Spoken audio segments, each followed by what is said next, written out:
We've got Bryce Mongion with us, who is the Director of Legislative Affairs over at OIDA. We're continuing now this conversation about the AB5 ruling, specifically when it looks at how it's going to impact these independent contractors. So, Bryce, thank you for joining us today. Thank you guys for getting on top of this issue so quickly as well. I know it's one that OIDA has been following for a while. Yeah, absolutely. And I mean, it's obviously of enormous importance for our members, not just in California, but any members operating in California. And you're right, it's something that's been difficult to track just because of the uncertainty surrounding the issue. And Bryce, talking about some of those uncertainties, what are going to be some of the immediate impacts that we can potentially expect to fall out from this decision or indecision? I mean, you'll probably hear me say this a lot, but the biggest challenge is going to be the uncertainty over and over again. I mean, I think the fallout that we will see is, owner-operators, carriers just being uncertain about how they can work together, what happens to their, in particular, owner-operators operating with a lease. They'll be uncertain about what does this mean for that agreement? Can they continue to work? Our frustration all along has been, after the law was passed, we reached out to California and asked for some sort of guidance or some help in understanding what this means. And we didn't hear anything back. And at this point, it just seems like they're willing to let this go into effect and just kind of let people hanging out there. So I think the biggest thing you'll see right now, the most immediate impact, is the uncertainty and just kind of waiting to see what next steps the state takes. Something that's really interesting with the continuing conversation about the AB5 ruling is that it was really kind of put to the test on the federal level against that F4A, right? Against this kind of larger scale classification of independent contractors and what they're doing versus commerce, et cetera, et cetera.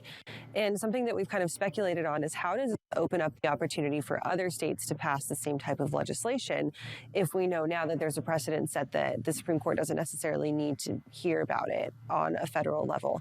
Do you think that this is the type of issue that could potentially be seen on a broader scale, on a more countrywide scale instead of just California?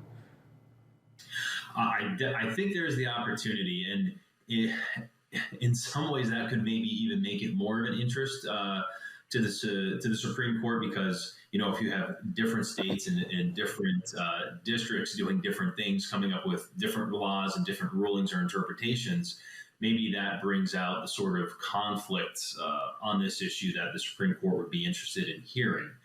At the same time, we know that there are some states that already have a version of the ABC test on their books.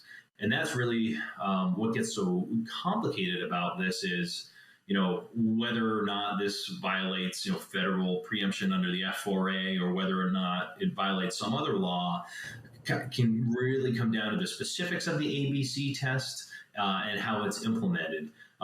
For example, both Massachusetts and New Jersey have a similar ABC test, but they're worded slightly differently. So, we haven't seen the same, impacts that we're expecting to see here in California. So to answer your question, I think it will open up the door to more states looking at this. But again, it's going to come down to the details.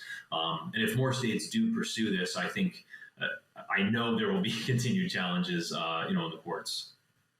So with the AB5 ruling, the kind of reason that it got brought up to the federal level in the first place was that wording and that uncertainty, right? And then the fact that it was intentionally made to kind of protect the gig workers in the gig economy, and then how far does this overreach into the trucking sector? Do you think, I know, of course, OIDA specifically covers independent owner-operators and drivers, but do you think that there's a threat for this type of legislation to impact other pieces of the supply chain as well? Specifically talking about, obviously this impacts drayage drivers, port drivers, most in California, but is there any threat for it to overreach into the other sectors as well, or are those other sectors kind of insulated because they don't have just as many independent contractors? To be honest, I can't say. I'm not familiar, I guess, with other operations and how much they rely on independent contractors. But I imagine if you talk to other businesses, I always seem to be learning something new about what our members do, or kind of the unique working arrangements that they have. And I imagine many other businesses in the supply chain are the same way. So I think I think we're going to still be surprised about what the effects of this may be and how far it may reach. And Bryce, kind of along on some of those similar lines, in this new ruling, do you see anyone that's actually benefiting from this going into play? Is there anyone that's going to be winning, or is everyone just going to be kind of shuffling right now just to kind of adjust to this recent change? Yeah, and I mean, overwhelmingly, it's going to be negative right now, just because of the way this was handled, because of the way California wrote the law, and now that they're implementing it, there's just so much uncertainty. It's no way to treat the small business owners. All along, what we've said is, there are issues of misclassification. As you mentioned, we also represent employee drivers, so we are looking out for their interests, and we do think, the analogy, it's pretty obvious one, because they're throwing the baby out with the bathwater. Maybe there are some people somewhere that this helps, some of those examples of clear-cut misclassification, but there's far more precise ways to address those cases than just labeling nearly everyone who's, at least on owner-operator, instead of an independent contractor, labeling them as an employee. So, I mean, there may be some people who are currently misclassified who, may benefit under this, but this is not the right way to do it. There's much better ways to address those issues, and that's what we've said to, especially on the federal level. We've been telling lawmakers, we can help you address misclassification. Here's these clear cases. Why not start here where we know we can make a difference, instead of just taking this sledgehammer when you need a scalpel? So for this issue and for OIDA specifically, you guys provide tons of resources to these drivers and to these independent owner operators. What type of help are you guys giving to them? Is there help that you guys are giving them immediately? And are there things that these drivers who are impacted or who may be impacted by this ruling, can they come to you guys and seek out assistance?